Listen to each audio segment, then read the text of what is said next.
Hey there guys, it's Corinna from mydigitalfarmer.com. Hope you guys are doing well. Hey, in this video training today, I'm talking to all of you CSA farmers who are dealing with the flood apocalypse and any other CSA farmer that's maybe dealing with some kind of Mother Nature struggle or situation where you have to turn to your members and say, hey, things are not going as expected. I may have to lean into that whole CSA fine print clause.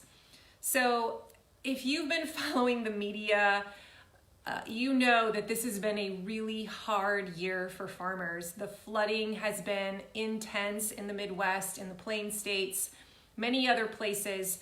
We've never seen this much rain in one season in such a short amount of time, and it's really affected our farm and our ability to get out into the fields and get stuff into the ground. So when that happens, when we're about 4 weeks behind, so it's like June 10th, and we're supposed to start our CSA next week, and we already had to push it back a week, and we're gonna have to tell them again that we're gonna push it back yet another week. We're gonna be starting the last week of June and going 18 weeks from there. And you know, when this all started happening and we just saw rain event after rain event after rain event, in the back of my mind as the storyteller of the farm, I just started to get this sinking feeling of how am I going to explain this to my members? How am I gonna pitch this story? How am I going to keep our brand energy alive and strong? And if you're in the same situation that I'm in, you know that pain point, right? You know that feeling of, oh man, like, how do I keep my new members happy? I never want to have to lean into the fine print of the CSA clause. I don't want to give them a box that hardly has anything in it. I want them to love every second of it. I want to give them abundance so that they continue to sing the praises of our CSA. And in the back of my mind, I have this fear that what's going to happen at the end of this season? Are we going to have a mass exodus of people because we couldn't give them the awesome experience that we typically give them? So it's normal to have that fear. If you're going through that tape in your head, I get you, and that's totally normal.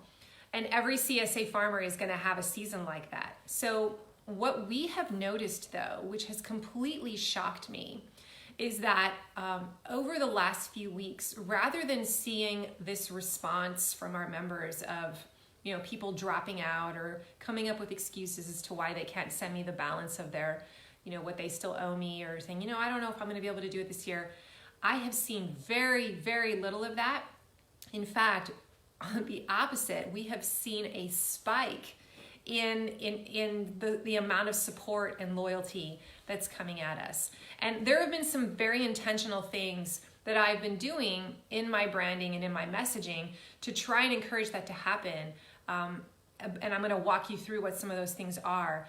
But we have seen a response unlike anything I could have anticipated from our members. They are so behind us. I'm getting emails from people, long emails. I'm getting comments in my social posts telling me, we've got your back. We're here with you. I can't imagine what it's like. So glad that we can help you in this scenario. So today I want to talk you through, like, how do we handle this as marketers, as the storytellers of the farm? What do we say? What do we not say? What do we do and what do we not do to continue to keep the brand energy alive? And perhaps even more important, to use these kinds of situations as opportunities to grow the loyalty of our members even more. So why is this happening? I want to talk to you about that first, and then I'm going to share with you kind of some tips and strategies so that you can use your messaging to encourage more of this loyalty to happen. Well, there's a book that I happen to be reading for the third time because I love it that much. It's called Influence, The Psychology of Persuasion. It's written by Robert Cialdini. You guys, I consider this to be kind of one of the classics. I don't invest in a lot of marketing books that I actually buy, but this is one of them, and I think it's outstanding. It's just got some really incredible stuff. It explains the psychology of why people say yes. Why is it that they buy a product, join a group, do what you want them to do? It sort of teaches you the weapons, if you want to look at it that way. The weapons or tools of persuasion. And so this information in here can be used for good. It can be also used for ill, but knowing what these tools are is really helpful. And one of the tools that's in here, there's an entire chapter that's dedicated to what's going on right now with our CSA members, why it is that they're saying yes, and a resounding yes. And it's this. One of these tools of persuasion is what's called consistency to prior commitments. Let me explain to you what it is. This comes directly from the book, okay? It says that human beings have an almost obsessive desire to be and appear consistent with what we have already done or said. Once we have made a choice or taken a stand, we will encounter personal and outside pressure to behave consistently with that commitment. Okay? So this whole principle is what causes us to respond in ways that align with our earliest decision. So let me translate that for you a little bit. If someone says at some point, this is what I stand for, this is what I want to accomplish, this is one of my goals, this is something I believe in, I really like X, Y, Z, it becomes very difficult for them to backtrack from that statement later on. And in fact, human beings will behave consistently with those statements, especially if they're written down. This is one of the reasons why in marketing we encourage people to actually create a testimonial at some point. It's one of the stops in the customer value journey. We want people to become advocates, to actually give a testimonial of your product. There's a reason for that, because something shifts in the psychology of the brain and turns that person into a loyal customer. Because once they state that they believe in you, or they value you, or they're a part of this vision that you're in, it's hard for them to backtrack. They will actually behave in a consistent manner with that which they spoke, or that which they typed out or wrote down. Okay, so knowing this about human psychology, we can leverage this to our advantage. All of those CSA members, if they at some point said, I've got your back, or I'm doing this because I want to support a local farmer, if that happened at some point already in the past, then now they're being faced with this situation of, destruction of your field. They're not going to get a lot in their box, but they have to remain consistent to that pledge, to that commitment that they earlier stated, and they have absolutely no problem doing so. In fact, they look for ways to justify that earlier decision. Okay, so that's the psychology of what is going on right now. That is why some of our CSA members are becoming fanatically loyal to us in times of confusion and indecision. So here are some things that we have been doing on our farm that I've actually seen other really strong CSA farms doing really well right now too, in this season of flood apocalypse. And I kind of want to walk you through these things and use them if you're in the same situation. Take some of this information down and maybe use these ideas to help you spin out your story of how things are happening on your farm. Okay, so number one, it's really important for you to be honest. You've got to tell your customers what's going on. It's very tempting to shield your customers from the truth and maybe not give them the whole truth, or just show them a little bit of what's going on out there. Maybe don't show them the worst flooding in the field, but just a little bit of the flooding. You guys, you need to tell them what's going on. And here's the thing, when you tell them what's going on, or you show a picture on social media, or you write an email and you just lay it all out there, what I don't want you to do is turn it into a pity party, okay? Because week after week, if you just keep sending out emails or showing pictures of all the sad stories going on, and you just talk about, oh, poor us, that's not doing anything for your brand. That's putting you into a sinkhole. Instead, you need to put words with this image, or put words with this email that cast vision for a greater cause, all right? So you are trying to create empathy, but you're also trying to capture the hope in the situation. here's the thing. You want to invite them into the bigger vision. There is a bigger vision of CSA, right? We know that, but we don't talk about it a lot. We don't like to talk about the risk and all that. But these people, when they signed up, they technically said, I want to have your back. And if something happens, I will be there for you. Now, if we've done our job right, and we've occasionally referenced that in the past, this will not be a surprise to them when we bring it up again. And this is when we can tell that story. We can show these pictures of destruction and flood apocalypse, but we can layer in language of, this is the time when we rely on our CSA members. We are so grateful to all the people who have our backs. We don't know what we would do without you. We would be in a very different situation if we didn't have the hundreds of people who are standing behind us no matter what.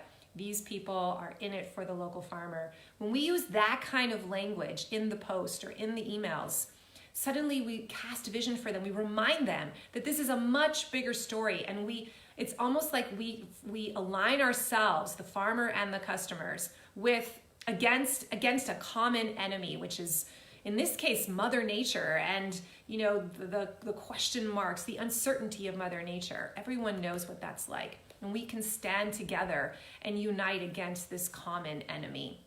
All right, people want to be invited into that bigger story. So when you tell the truth, when you show these images, just be sure that it's not a pity party, but that you're always putting hope language, and you're using every opportunity to cast vision for a bigger thing that we're all a part of, that we're in this together. Another thing I want you to remember is that your customers, they're looking to you to be a guide, okay? So we've talked about the story brand framework a lot in this group and on my podcast. An incredible framework to follow in general for marketing. And the crux of that framework is that you have to make this major paradigm shift where you realize that you, as the brand, are not the hero in your brand story. It's not about you, the farmer. It's about your customer. Your customer is the hero, and everything that you talk about, you need to spin somehow to invite the customer into your story. And you, as the farmer, as the brand, are the guide, and you're doing what you can to help the customer get to their destination. So what is it that the customer wants? Well, they want your food, they want your product, but they also want that other piece, right? That other piece that they bought your product for was I want to stand behind the local farmer. I want to be a part of the solution, the local solution, okay? So your job now in this time of uncertainty is to act as the guide and to show authority and to show confidence. Show them that you know where to go, because otherwise they're going to be like, they're going to get stuck in this quicksand and they're going to wonder what's going on.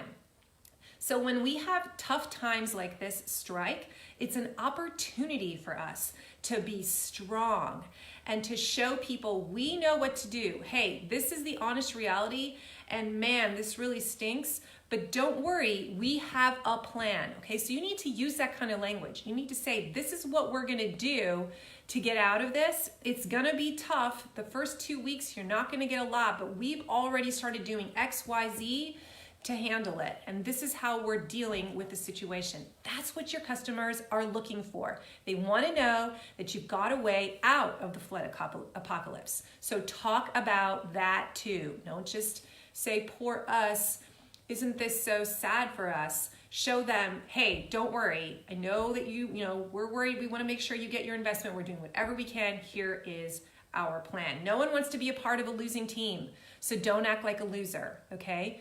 Keep your chin up and guide them out of these muddy waters. No pun intended. All right. And finally, I want you to think about this as you're weaving in language, as you're telling the story of the farm, what's going out. I want you to find a way to coach a show of support, okay? So one of your goals as you take a picture and you post it on social media, as you craft some kind of long post that goes along with that picture, as you write your emails, as you do a video from the fields and you talk about, here's what I see behind me. When you write a blog post or put something in your newsletter, every time you're creating content where you're talking about this story, one of your goals should be to try to get them to have empathy with you and to get them to show some kind of support for you. Now, remember, this is going back to this principle from this book that we have as humans a desire to be and appear consistent with what we have already said or done. So we want these customers to verbally say, I've got your back.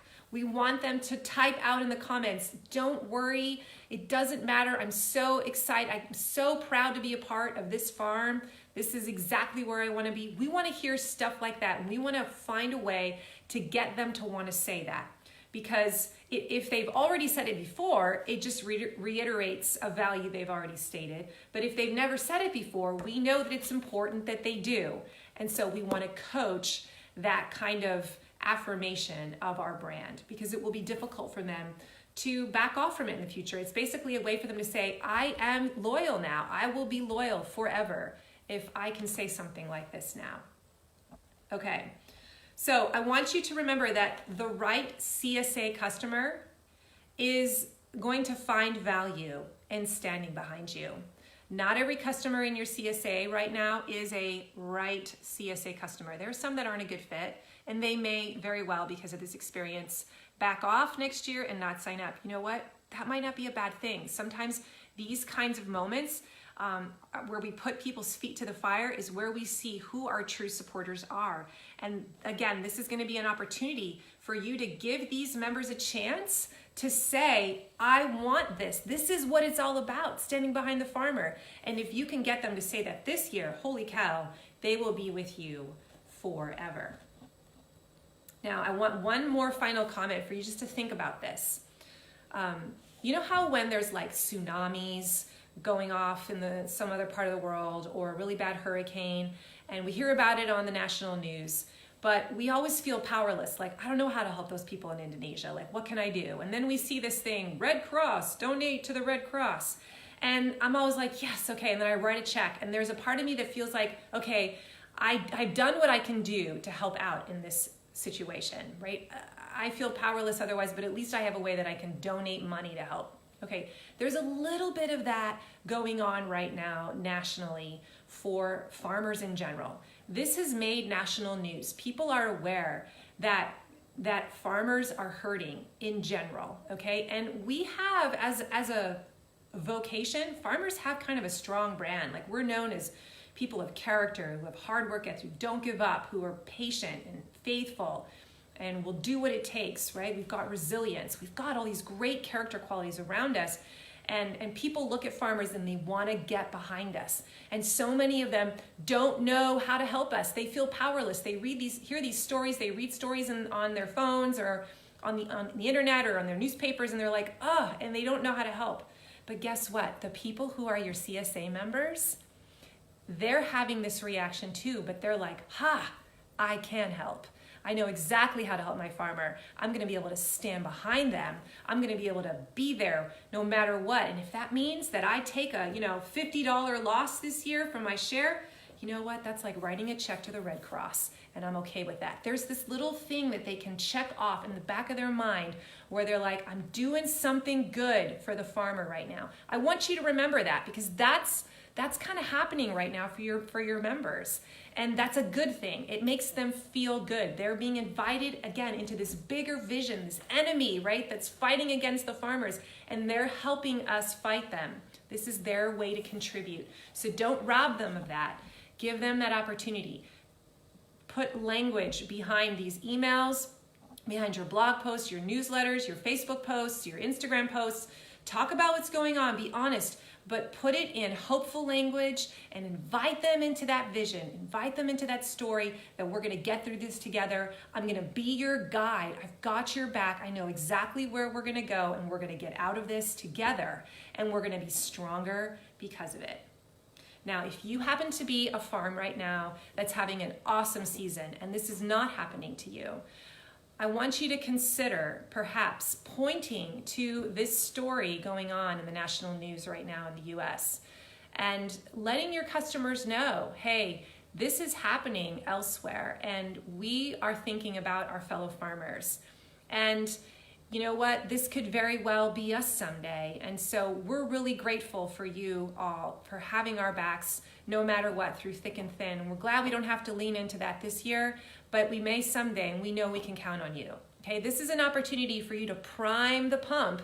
For all of you who are having an awesome year, you can point to this story going on, this negative story, flood apocalypse in the rest of the world, in the rest of our country, and you can just say, hey, you know what, someday that may be us, and I know that you'll stand behind us the way so many people are standing behind them, and we appreciate that. And that's a way for you already now to begin to cast vision and remind them that this is a bigger picture than just getting food.